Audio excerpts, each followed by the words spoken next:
Welcome to Chautauqua People. I'm John V. My guest today is Pastor Debra Johnson. She's the daughter of a Church of God pastor, grew up in Meadville, Pennsylvania. She studied piano and voice at the Philadelphia College of Performing Arts and the Manhattan School of Music. She's the minister of music at Missionary Baptist Church in Erie, Pennsylvania. She first came to Chautauqua at age 13. Debra, how did you make your way to Chautauqua? Well, actually, I had entered a competition in my hometown. It was a music competition. It was run by some local musicians, apparently, teachers and sorts. It was called the Cumberson Music Award. And I competed and I won. And the prize was that they would pay for your music lessons for as long as you wanted to take them, I guess. And the only thing I had to do was play for their banquet every year and go and have my music lessons. And they sent me to this wonderful teacher named Esther Hadlock. And Esther was an expert teacher, and I can see that she went to this Sherwood School of Music at some point. And I know there's a Chautauqua connection there now that I didn't know about then. Mm-hmm. But she brought me for the first time to Chautauqua with her in the summers after she had become my teacher. So yes, that's how I made it here. And what instrument were you working on then? Then I was working on piano. Okay. Yeah. What sort of music did you play as piano for her? Classical, Bach, Beethoven, Brahms, Chopin, that kind of thing. And sacred music too. Sacred music. That was big because I was expected to play in my church, and I started playing in my church when I was 6. Really? Yes. Mm-hmm. The pastor's daughter. Yes. Get up here and perform. And so what was the schedule during that week with the music teacher? Oh, so when I came with her, at the first part of the day, she and I would have our lesson. We would have our music lesson in the morning. And then in the afternoon, she would let me go wandering. And after I go wandering, I could come back around dinner time. We would go to some event that night. We would go to either see a play or we would go to a concert or something. And it was just wonderful. The first year was 1970. I was thinking about it. Mm-hmm. And I saw my first Shakespearean play in 1970 here, and it was The Taming of the Shrew. And I was so enthralled and so impressed with all of it and the orchestras and everything. It was really a wonderful experience. And every year that I came back, no matter what was going on that year, when I came back with her for that Chautauqua week, it was just magical. It was the high point of the year, probably. Yes. Now, do you have any contact with other students during those weeks at Chautauqua? Well, actually, no. And I always would wonder why I would never see any other children or anything. But I don't know now, maybe it was strategic because it was 1970 and it was still a time of turmoil and there was a lot going on. When you look back, we were still within the Vietnam War and people were protesting. There was a lot going on in the world. And for people to be coming to this as a sanctuary, I think they just tried to block so many things out as they could and just focused on the art of it. Mm-hmm. And what's wrong with that? Because creativity makes us human. Indeed. How were you treated by other Chautauquans at the time? Oh, I think I was treated fine. Matter of fact, the very first day, this older gentleman, I was down playing by the lake, this older gentleman came up to me and he said, and I was a little runt of a 13-year-old, so I probably looked about 10. Mm-hmm. He said, well, hello. And I said, hello, hi. And he said, well, where did you come from? And I said, oh, I'm here with my teacher. He said, oh, yeah. And I told him, oh, yeah, we're staying over there and everything. And he was very pleasant, but he was obviously curious about where this little chocolate child came from. Uh-huh. So. And so it wasn't a bad experience. Oh, but, no. But it was No. a big curiosity. No, I never had any bad experience like that. At Chautauqua. No, no. Good. Now, what jobs have filled your church work? I think of everything that I do as ministry. So I've worked in education, in mental health, in nonprofit organizations. I founded my first nonprofit in 1981. And it wasn't too long after the time I came back from when Mrs. Hatlock had prepared me to go away to college and my first stint at a university to study music. And I decided when I came back to this area that instead of being a performer that worked in some other fields, that I wanted to devote my time to the work of music in the church and the work of worship. So that's been my primary focus, and in the helping arts, you know. So I've worked with so many different organizations, and I've enjoyed it over there. It's been 45 years now. Right now I'm with the Erie School District, working with a program for pregnant students and helping them with them develop programming for their children and everything, and make sure that they have the parenting skills that they need. I want to hold off on that. I got a couple more children questions. We're going to come back and revisit that. Okay. What was your childhood like, and how many siblings did you have? Oh, I have 6 sisters, 3 older, 3 younger than me. I'm right in the middle. And 3 brothers, 2 younger and 1 older. Yes, our childhood was pretty good. I don't know how my parents did it, to be honest with you. To give them all the accolades, it was really incredible because they raised all those children, and we all have at least 1 college degree. All of us do. 9 kids. Yes. And everybody a college graduate among 9. Yes, yes, yes. And my parents were very adamant about education. Dad used to tell us, you can read whatever you want, as long as you can explain it around the dinner table. You can tell me what it's talking about, then you can read it. And we were like, okay, you know. So education was big for them. Everyone had to learn to play an instrument. Everyone. So some were better at it than others, but everybody had to try. So, but I don't know how they did it. I don't know how they did it. And so was your childhood home full of instruments then? Oh yeah. Well, I had piano and guitar and stuff and everything. Yeah. Oh yeah, flute, violin, depending on who was taking what at the time. And so if you were a piano person and you picked up a sibling's guitar, did you get in trouble? Oh, no. Only if you played it better. That happens sometimes. That happened occasionally. Oh yeah. Oh yeah. And then, particularly if you were younger and played it better than an older. Oh yeah. Exactly. Then you're really in trouble, huh? Oh, you're really in trouble then. Okay. Now, what's become of these siblings? Oh, they're all over, doing all kinds of things, from working for the CIA, one of them, and my one sister retired. Matter of fact, lots of her students come here to Chautauqua. They do. A couple years ago, I ran into one of her former students here working in the theater. My oldest sister was the director of drama for the Philadelphia High School of Performing Arts for 30 years. Ooh, that's a serious, yeah, she retired from position. there. Yeah. She had so many students on Broadway, they gave her a special Tony. Isn't that neat? Yeah. That's neat. And so she used to put on little plays with us all the time too. So. all he had little roles he had to perform. Yes. So that was fun at home. Mm-hmm. Now, when did you start taking formal music lessons? At what point did you? I started playing really little songs when I was 3. Okay. And then they said, well, we have to wait till she knows her alphabet. So when I was 5, 6, I started taking formal lessons. Okay. Because everybody was taking lessons.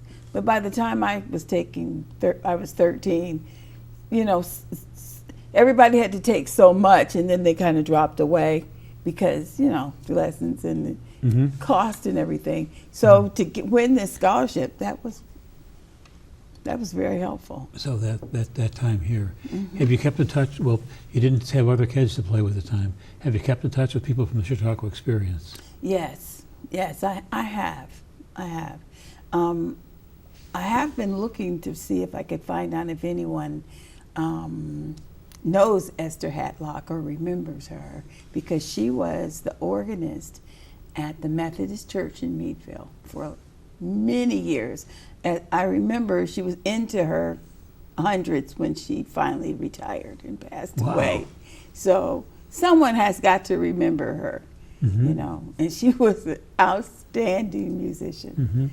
Yes. Now, did you make a formal decision at some point to go into the ministry, or they sort of Yes. how did that decision come about? I did. As a matter of fact, I was working as a musician in Philadelphia, and I became pregnant with my second child.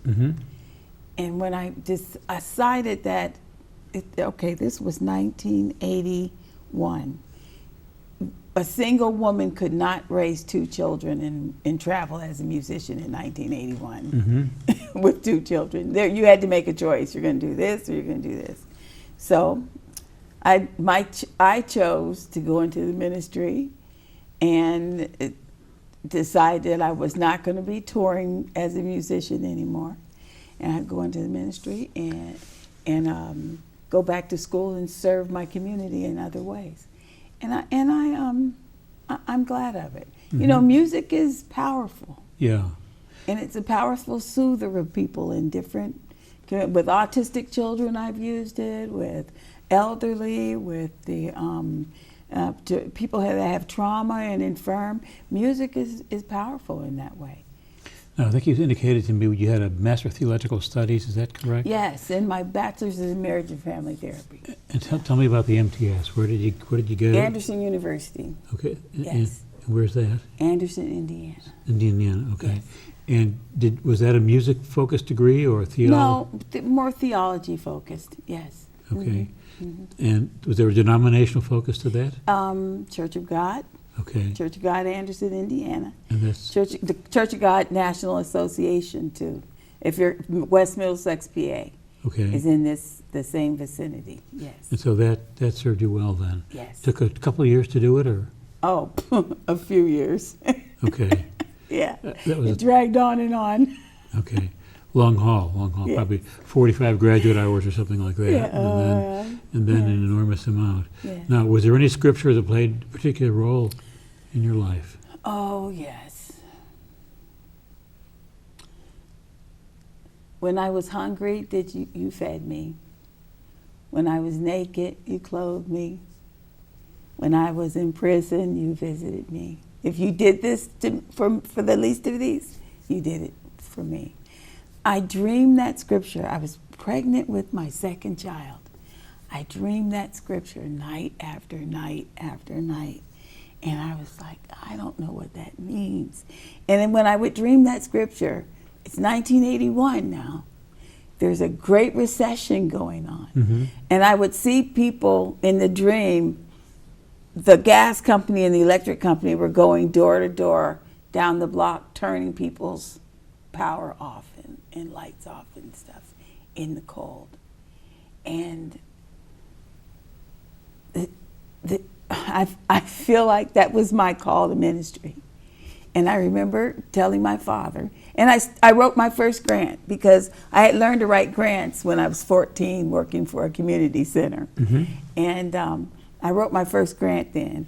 And I took it to him and said, let's open some place to help people with their food and their clothing and the things that help the people that don't qualify for stuff. Because, you know, they got a $50,000 house and one of them lost their job. And they, you know, in 1981, that was if you had $60,000 worth of debt and you guys made $20,000 apiece, you were sunk. You know, you had to eat hot dogs to pay the mortgage. So we wanted to help those people. So we started the Love Center there, and I was director for 6 years. And so the grant, obviously the grant was successful. Yes, it was. And you did this for 6 years. Yes. Did you see a difference in the economy then after your yes, time? yes. The economy began to pick up a little bit after 1981. We began to get out of some of Vietnam, and I think it began to adjust itself. So yeah, it was a struggle for a lot of people. Right. During that time. No, I've heard that you've brought some students to a music camp. Can you tell me about that? Yes, I had 4 of my students to music camp, but I have history with their parents as children who were in my choirs or little orchestras or little music groups growing up over the years. And then I try to keep the gift going in their children. So one of them was my niece, and the other 3 are my adopted children from some of my other students. Mm-hmm. And so I had 4 teenagers with me here for music camp, and we rented an apartment, and we had a marvelous time. And I had to try my best not to try to oversell it, because I'm always trying to oversell Chautauqua to people, right? Yeah. But teenagers, you can't sell teenagers with anything. So I just kept my mouth shut. But they actually came to me and said, "Oh, this is great. We love this." But these are kids that love music. Yeah. So what did you do with the kids then? So when they come for camp, they do like Christmas concerts with me. Okay. Like last year, not last year, because we had COVID, but the year before, we did a Christmas concert. Those kids did Christmas songs with my choir and another church when we did our Christmas concert together. So they play throughout the year with me, and then I recruit more kids. And I'd like to start a gospel choir actually in the next couple of years with some of the young people in the community around there. Is that hard to teach gospel music?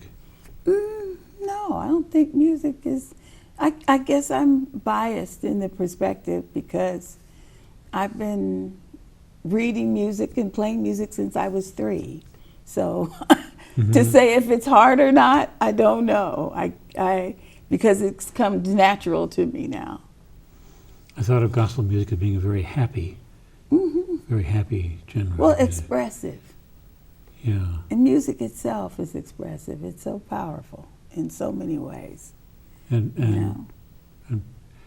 here I am I'm supposed to be asking questions, but give advice, press on with the gospel music. And I had a experience some years ago in Geneva, Switzerland, and was invited to go, had been to this museum, walk through a big cathedral, and said, "Come, we're going to make music the next night." And I did, and got a ticket. And there were 17 ranks of musicians in Geneva, top to bottom, about 10 across. Maybe 1 in 5, 1 in 6 was dark-skinned. Rest of them Swiss and French. And they were singing gospel music. And I thought to myself, it's a universal genre, isn't it? Yes.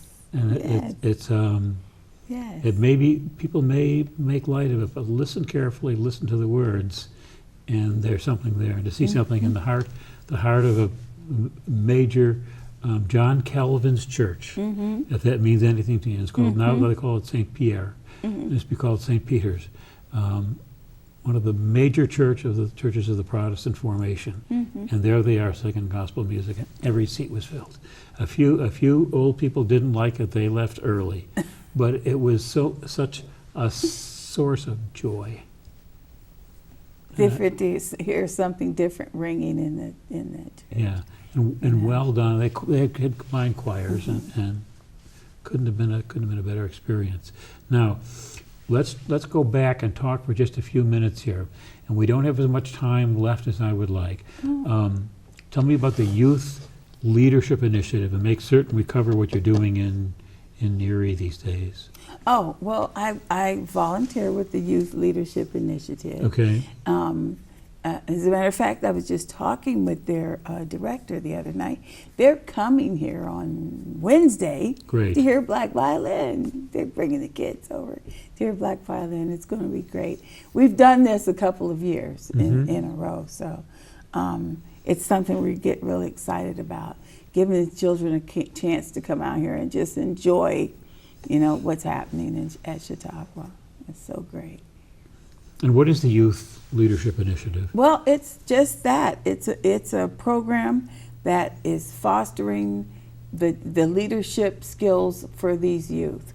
Not just it's supporting them academically, supporting them with mentoring, guidance, classroom guidance, guidance with career exploration and career support and jobs. So it's a full service youth program. Yes. Is it targeted to any subgroup among youth? No, I don't think they have to be middle school and above. Okay. Middle school and above. Yes. And those kids are mostly that you work with from Erie, then? Yes, Erie County. Okay. Erie County, throughout the county. Yes. Kind of. Having grown up in Erie County, New York. Erie County, Pennsylvania. I'm sorry. No, not a problem. I always have a little laugh about that and say what happened. Now tell me what you're doing in the school district with Erie these days. Oh well, I work for the ELECT program there. Okay. And ELECT is a training program for students who have either have children or are about to give birth, and that's a really exciting program because we support students there. With our main goal is to make sure that they graduate, and the second part is that they don't have a second child before they graduate. And so we also want to support them in making sure they have a healthy pregnancy, a healthy birth, healthy child development, know how to parent, how to be a better parent than maybe they had, and like I said, it's an exciting program, and I feel honored to be able to be part of it. And I've also trained as a doula, so okay. I have a couple of young ladies who got one in the oven. Yeah, so you're good to go. Yes. Now, what kind of success have you had with this program? Oh, great. Great success. It's been, this program's been going on for 35 years.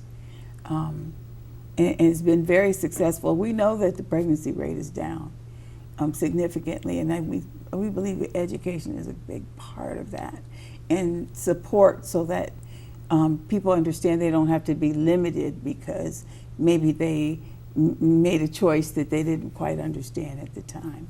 Mm-hmm. So, we all live and learn, and so we have to learn how to support each other in that. And the academic literature is very clear on programs such Mm-hmm. as this, that we can keep the students enrolled in high school, no more pregnancies, limited to one. Indeed, their life success, those chances are so much higher, and coupled along with some job preparation skills.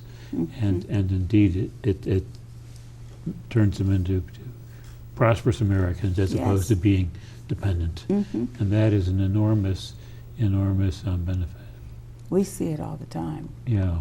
Now, have you had any continuing involvement with Chautauqua other than these programs? Other than bringing kids up just recently, well, COVID kind of interfered, and we'll see what else happens as far as my involvement. I am on the trustee board with Baptist House. You are? Okay. Yes, so that's part of my responsibility here. So we. Part of your ministry.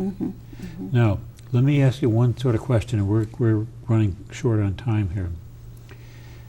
If a young Chautauquan were to come to you and express an interest in having a career doing religious music, what would be your advice? Pray about it. I'm a person that believes that in my faith, God opens doors. You prepare yourself for the door to open, and then when the door opens, you're prepared to walk through. But if you're not prepared, you can't walk through. So that's how I've always live my life. I wait for the door to open. If you got to kick the door in, that wasn't your destiny. If you have to struggle to get there, pray about it. Let God be God. That's my philosophy. And what kind of music should the person know? Oh, What kind of music instruction would you give them? be open to everything, but don't make your tent wider. Some people make the mistake of keep having a narrow view of what kind of music needs to come in and can be worshipful, and I think that's a mistake. We used to say, oh, you can only have German lieder, or you can only have this, or if it's not Bach, it's not worship. No, it's not high church. No, I think we've matured beyond that, and we know the strength of what it means to feel someone else's burden. So we can share those kinds of expressions. We can share them. So I love the idea of you listening to all kinds. I listen to everything, Mm-hmm. and it influences me. Country western, sometimes, it's a strong influence. One of my father's favorite groups used to come to the church, and they played country western music. Really? And he loved it. He loved it all the time. Oh, was he a musician? He must have been a musician himself. My dad loved to sing. Yes, he did. He loved to sing. And so that was a wide item. I got one question off the wall. I can't resist it. And indeed, you studied piano. Mm-hmm. And my guess is if we had a keyboard in here, a piano in here, I was hoping. you would charge, and you would give us something to remember to take with us. And we have threatened Chuck, who you've met here, Mm-hmm. that sometime I'm going to bring a grand piano in here. I'm going to leave it, Oh. and there's sort of a polite response. You better not. And so they try to keep as much stuff out of the studio as you can see. But our students studying piano, and what's been the influence of the keyboards on piano? Oh, a great influence, because it's taken the sound, the ability to recreate different sounds so much higher, so much more advanced. And it's interesting that the younger the child, the more natural it is for them to manipulate the keyboard the way that it's set up. And I'm embarrassed to say, when you're older, it takes a little bit more focus for you to get the hang of what they do. But I've had my grandchildren sit down and just, like when they were little ones, sit down and just beatbox stuff on my computer, and I'm like, how did you do that? I've been trying to do that for half an hour. Mm-hmm. It's taken it to a whole other level. And it isn't just for the kids playing keyboards, manipulating the keys, but it's the various tones that they can combine and add in. All of that, yes. So piano sales are down now, are they not? And that's a shame, because there's nothing like an actual acoustic instrument Yeah. for sound. You can try to imitate it on a keyboard, but it's Steinway or even a nice Yamaha that's been aged in a certain, there's nothing. Nothing like that. Yeah. We are out of time. What else do we need to cover? This has been great fun. No, nothing. I think we got it all in. Okay. Well, listen, I want you to come back. Okay. And thank you for coming and sharing at our table. You're so welcome.